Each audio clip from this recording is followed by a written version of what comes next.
जय हिंद साथियों। स्वागत है आप सभी का मेरे चैनल जी के पाठशाला पर।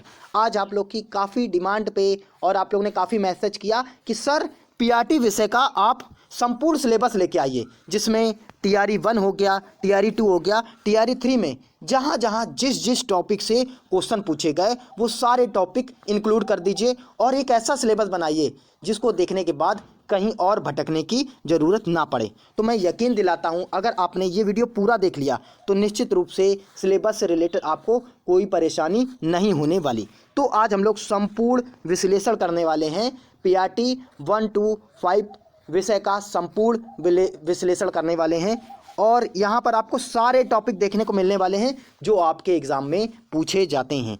चलिए हम लोग संपूर्ण विश्लेषण करते हैं अपने सिलेबस का।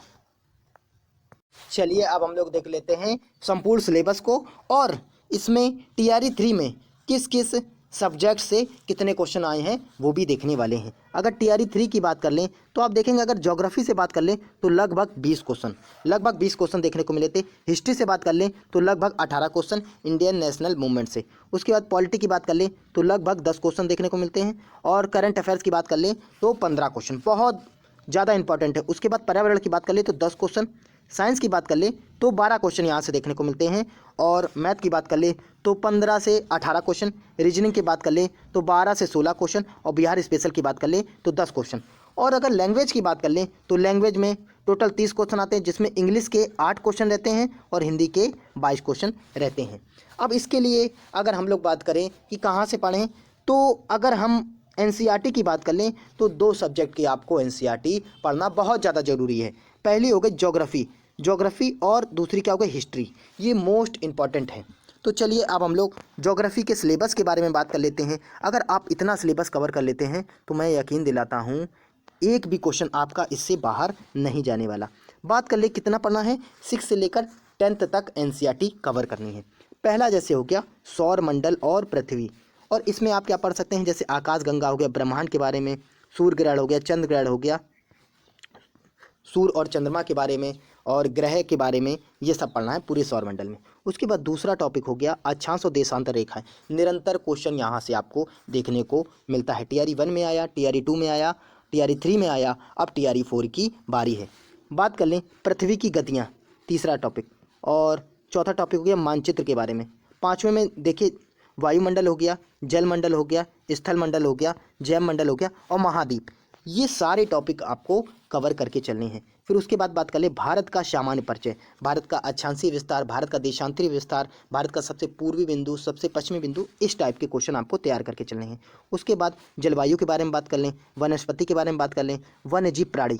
ये 3 टॉपिक तो आपको बहुत अच्छे से करने हैं। इसमें मान लीजिए लगभग 3 से 4 क्वेश्चन आपको यहीं से देखने को मिलने वाले हैं। जैसे जलवायु वाला आ गया था, वो लौटते हुए मानसून वाला, वनस्पति से भी आया था और वन्यजीव प्राणी से भी आया था, तीनों से क्वेश्चन देखने को मिले थे। उसके बाद पृथ्वी के स्थल रूप, जिसमें पर्वत को पढ़ेंगे, पठार को पढ़ेंगे, और ज्वालामुखी मोस्ट इंपॉर्टेंट है। ये मान लीजिए ज्वालामुखी से आपको एक क्वेश्चन निश्चित रूप से देखने को मिलता है। टीआरई 1 में भी आया, टीआरई 2 में भी आया, टीआरई 3 में भी आया और री एग्ज़ाम में भी आया। सोचिए, ज्वालामुखी मोस्ट इंपॉर्टेंट टॉपिक। उसके बाद पर्यावरण की बात कर ले, लगभग आपको 10 प्रश्न यहाँ से देखने को मिलने वाले हैं, जिसमें पारिस्थितिकी तंत्र हो गया, खाद्य श्रृंखला हो गई, जैविक और अजैविक पदार्थ के बारे में। उसके बाद बात कर लें अगर पृथ्वी की आंतरिक संरचना, उसके बाद चट्टान को देख लेंगे हम लोग, किसको, चट्टान को देख लेंगे, ज्वालामुखी हो गया, भूकंप हो गया, पवन हो गया, चक्रवात हो गया, और आगे देख लेते हैं, और महासागर हो गया। उसके बाद महासागरीय जलधाराएं हो गई, प्रमुख घास के मैदान। चलिए और आगे देख लेते हैं। अभी ख़त्म नहीं हुआ है।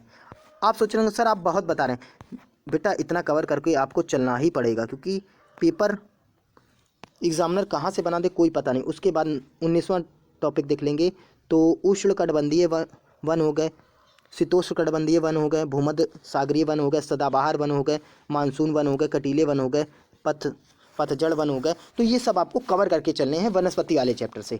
उसके बाद हमने देखिए टॉपिक भी खोल के निकाल दिया है।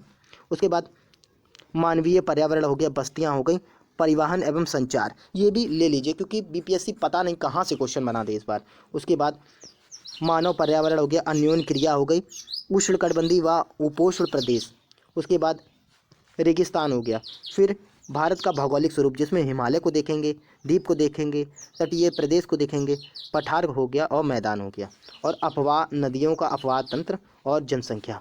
ये 25 टॉपिक हैं। अगर आप इतना कवर कर लेते हैं तो मुझे नहीं लगता एक भी क्वेश्चन आपका बाहर जाने वाला है। अब हम लोग बात करने वाले हैं, अगला हो गया साइंस में 6 लेकर इसमें भी 10th तक की एनसीईआरटी कवर करना है, जिसमें जीव विज्ञान की बात कर ले तो मोस्ट इंपॉर्टेंट ये 13 टॉपिक के बाद आपको एक भी टॉपिक अलग से पढ़ने की कोई ज़रूरत नहीं है।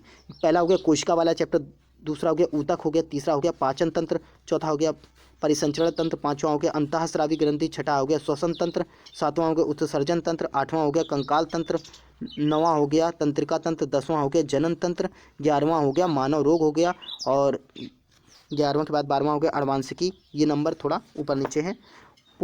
पोषण में विटामिन और प्रोटीन के बारे में, और मानव मस्तिष्क। इतना कर लीजिए, निश्चित रूप से आपका यहीं से पेपर देखने को मिलने वाला है। उसके बाद बात कर लेंगे अगर भौतिक विज्ञान में, तो प्रकाश चैप्टर मोस्ट इंपॉर्टेंट, और ध्वनि हो गया, ऊष्मा हो गई, विद्युत चुम्बकीय हो गई, दाब हो गया, घर्षण हो गया, गति के नियम हो गए, मापन एवं मात्रक हो गया। उसके बाद कार्य शक्ति ऊर्जा हो गई, गुरुत्वाकर्षण बल हो गया, और विद्युत धारा। ये 11 टॉपिक आपको कवर करने हैं। अगर रसायन विज्ञान में हम लोग बात कर लें, अगर हम लोग, तो रसायन विज्ञान में आप अम्ल क्षार लवण, ये तीनों करना है। भौतिक एवं रासायनिक परिवर्तन, ऊष्मा हो गई, फिर अपशिष्ट जल की कहानी, ये एक क्वेश्चन जल प्रदूषण से आता है। उसके बाद बात करें दहन एवं ज्वाला, कोयला और पेट्रोलियम के बारे में, हमारे आसपास के पदार्थ, ये सब एनसीईआरटी का है। उसके बाद बात कर ले परमाणु और अणु, परमाणु की संरचना, रासायनिक अभिक्रिया एवं समीकरण, धातु और अधातु, और उसके बाद कार्बन एवं उसके यौगिक, और 13वां है आनुवांशिकता। इतना टॉपिक अगर आप कवर करते तो निश्चित रूप से रसायन विज्ञान में आपका एक भी टॉपिक नहीं रहने वाला। उसके बाद अगला हम लोग देख लेते हैं भारतीय राष्ट्रीय आंदोलन में आपको बस भारतीय राष्ट्रीय आंदोलन पढ़ना, यानी कि मॉडर्न हिस्ट्री आपको तैयार करनी है। उसके बाद बात कर लेंगे हम लोग, अगर ये इसमें भारतीय राज्य व्यवस्था में बात कर लेंगे तो प्रस्तावना को पढ़ना है, नागरिकता हो गए, मूल अधिकार हो गए, संविधान संशोधन हो गए, राज्य के नीति निर्देशक तत्व हो गए, अनुसूची हो गई, उपराष्ट्रपति हो गए, राष्ट्रपति हो गए, राज्यपाल हो गए, उच्चतम न्यायालय हो गए, उच्च न्यायालय हो गया, संसद हो गया, विधानमंडल हो गया, प्रधानमंत्री हो गया, और मूल कर्तव्य। बस ये 14 टॉपिक हैं और सब आसान है, बड़े आसानी से आप ये कवर कर सकते हैं। उसके बाद अगर हम लोग बात कर लेंगे अगर करंट अफेयर्स की, मोस्ट इंपॉर्टेंट, आप मान लीजिए 10 से 15 क्वेश्चन आपको देखने को मिलने वाले हैं। 6 मंथ का करंट अफेयर्स आपको कवर करना है। तो ये मान लीजिए जनवरी से लेकर आपको जनवरी, फरवरी, मार्च, अप्रैल, मई, जून, जनवरी, फरवरी, मार्च, अप्रैल तक, मान लीजिए अप्रैल तक आपको कवर करना होगा, अप्रैल तक, क्योंकि अप्रैल में लगभग आपका पेपर अप्रैल तक खींचेगा। उसके बाद एसपीडी बुक की बात कर ले तो एसपीडी बुक से कवर करना है। और शंकर सर की क्लासें आती हैं, द ऑफिसर अड्डा पे आप क्लासें आने वाली हैं शंकर सर की, वहाँ से आप कवर करेंगे। उसके बाद बिहार स्पेशल की बात कर ले तो सामान्य परिचय, भूगर्भिक संरचना, भौतिक प्रदेश, जलवायु हो गया, मृदा हो गया, अफवाह तंत्र हो गया, वनस्पति हो गया, कृषि हो गया, खनन हो गया, उद्योग हो गया, जनसंख्या हो गया, जनगणना हो गई, व परिवहन।